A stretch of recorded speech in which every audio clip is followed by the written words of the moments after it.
Mirëmëngjes teleshikues të Radio Televizionit Shqiptar, jemi bashkë për t'ju njohur me parashikimin e motit për ditën e sotme. Sipas të dhënave nga Shërbimi Meteorologjik Ushtarak, ditën e sotme vendi ynë do të ndikohet nga kushte atmosferike të paqëndrueshme.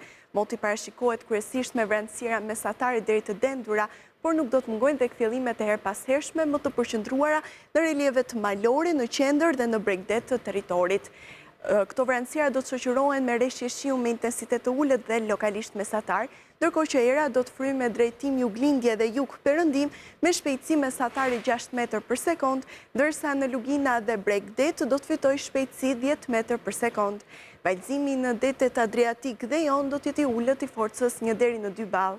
Temperaturat parashikohen në zonat malore 5 deri në 17 gradë Celsius, në zonat të ulta 8 deri në 22 dhe në Bregdet 11 deri në 24 gradë Celsius. Ky ishte edhe parashikimi i motit për ditën e sotme, ne do të ritakohemi sërish nesër dhe deri atëherë një ditë sa më të bukur.